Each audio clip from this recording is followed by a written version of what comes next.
नमस्कार, स्वागत है आपका। न्यूज को देख रहे हैं आप और मैं हूं आपके साथ लता। तो 2024 के चुनाव को लेकर जो है सभी को 4 तारीख का इंतजार था, 4 जून का इंतजार था, जो कि अब खत्म हो चुकी है। तस्वीर जो है पूरी साफ हो चुकी है कि देश में एक बार जो है किसकी सरकार बनने जा रही है। हालांकि बीजेपी को जितनी उम्मीद थी उतनी सीटें नहीं मिली, लेकिन एनडीए गठबंधन के साथ जो है बीजेपी अब सरकार बनाएगी। तीसरी बार मोदी की सरकार हैट्रिक केंद्र में होगी। अब वहीं अगर हम उत्तराखंड का जिक्र कर लें तो उत्तराखंड की 5 सीटों पर भी सभी की जो है निगाहें टिकी हुई थी कि उत्तराखंड की 5 सीटों पर आखिर जो है किसकी जीत हासिल होगी। क्या बीजेपी एक बार फिर से हैट्रिक लगाने वाली है। तमाम तरह की चर्चाएं चल रही थी। आखिरकार वही हुआ कि बीजेपी ने जो उत्तराखंड में भी हैट्रिक लगाई है। जी हाँ, क्लीन स्वीप हालांकि बीजेपी ने उत्तराखंड में मार ली है। भले ही अगर पूरे देश की हम बात करें तो पूरे देश में बीजेपी जो जनाधार एक्सपेक्ट कर रही थी वो जनाधार जो है वो अपने वर्चस्व में ला नहीं पाई। लेकिन अगर हम उत्तराखंड की बात कर लें तो पौड़ी से जो है अनिल बलूनी, जिसे जो है पैराशूट चेहरे के तौर पर कांग्रेस पार्टी प्रोजेक्ट करते हुए दिखाई पड़ रही थी। पौड़ी की जनता ने उन पर विश्वास किया, अपना सांसद चुना है।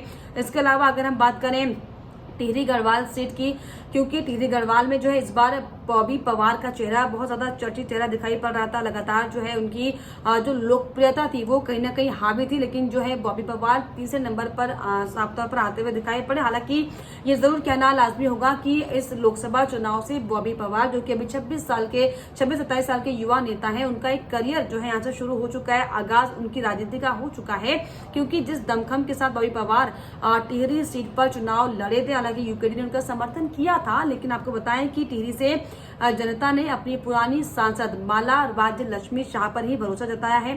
इसके अलावा अगर हम हरिद्वार का जिक्र कर ले, देखिए हरिद्वार में जो है पूर्व मुख्यमंत्री त्रिवेंद्र सिंह रावत जो है बीजेपी के उम्मीदवार थे, तो वहीं कांग्रेस से हरीश रावत के बेटे वीरेंद्र रावत पर जो है कांग्रेस पार्टी ने दांव खेला था। तो वहीं निर्दलीय जो सीट थी उससे उमेश कुमार जो है, जो कि विधायक खानपुर के विधायक हैं, वो दरअसल मैदान में थे। तो हरिद्वार में कहीं ना कहीं जो है संशय लगातार बनता हुआ दिखाई पड़ रहा था कि क्या हो सकता है कि हरिद्वार में जो है बीजेपी के वोट कट जाएंगे।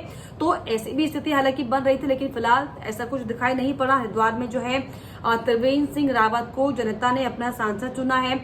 वहीं अगर इसके अलावा जिक्र कर ले नैनीताल सीट का, तो नैनीताल सीट में हालांकि कांग्रेस की तरफ से प्रकाश जोशी, जो कि एक नया चेहरा थे नैनीताल वासियों के लिए, वहां पर कांग्रेस पार्टी ने अपना दाव दरअसल प्रकाश जोशी पर खेला था, जो कि हालांकि साफ तौर पर फेल होता हुआ दिखाई पड़ रहा है, क्योंकि यहाँ पर भी जो है अपने पूर्व सांसद, अपने वर्तमान सांसद माफ कीजिएगा अजय भट्ट पर ही जनता ने विश्वास जताया। एक बार फिर से जो है अजय भट्ट को यहाँ पर नैनीताल वासियों ने अपना सांसद चुना है।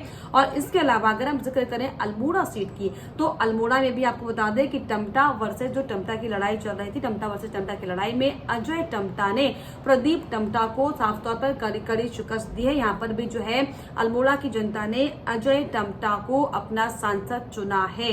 तो इन 5 सीटों पर हालांकि सभी की निगाहें बनी हुई थी कि इन 5 सीटों पर क्या समीकरण बदलने वाले हैं। हालांकि हरिद्वार और पौड़ी सीट पर सबकी निगाहें थी, क्योंकि पौड़ी में जिस तरीके से गणेश गुज्याल माहौल बनाने की कोशिश कर रहे थे, इसका हालांकि कोई असर दिखाई नहीं पड़ा। और जिस तरीके से हरिद्वार में लगातार ही चर्चाएं चल रही थी कि हो सकता है कि उमेश कुमार जो है बीजेपी के वोट काट सकते हैं, लेकिन ऐसे भी कुछ स्थितियां बनती हुई नहीं दिखाई पड़ी। लेकिन जिस तरीके से अगर हम पूरे देश की बात कर लें, पूरे देश में जिस तरीके से बीजेपी एक्सपेक्ट कर रही थी कि 400 पार के नारे को बुलंद हम करेंगे, लेकिन वो तस्वीर जो है धराशायी हो गई, क्योंकि बीजेपी जो है 300 आप सोचे कि बड़ी मुश्किल से पार नहीं कर पाई।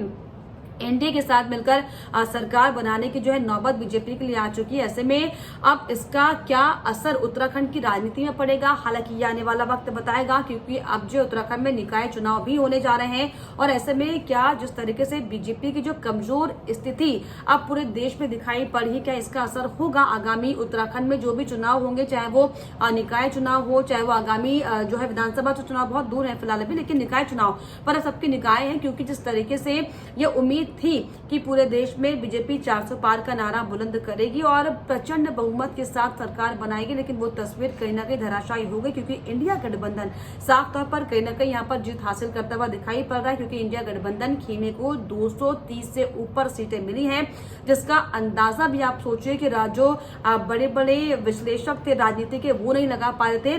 तो ऐसे में अब ये जो 5 सीटें हालांकि उत्तराखंड में बीजेपी ने जीत ली है, लेकिन जो पूरा ओवरऑल अगर हम देखें लोकसभा चुनाव में 543 सीटों का जो आंकड़ा है, अब उन सीटों को देखते हुए जो बीजेपी ने जीत दर्ज की है जिन सीटों पर, उसका असर अब उत्तराखंड में हालांकि क्या होता है आने वाला वक्त बताएगा। लेकिन आपकी क्या इस पर राय है? हालांकि 5 सीटें क्लीन स्वीप बीजेपी कर चुकी है।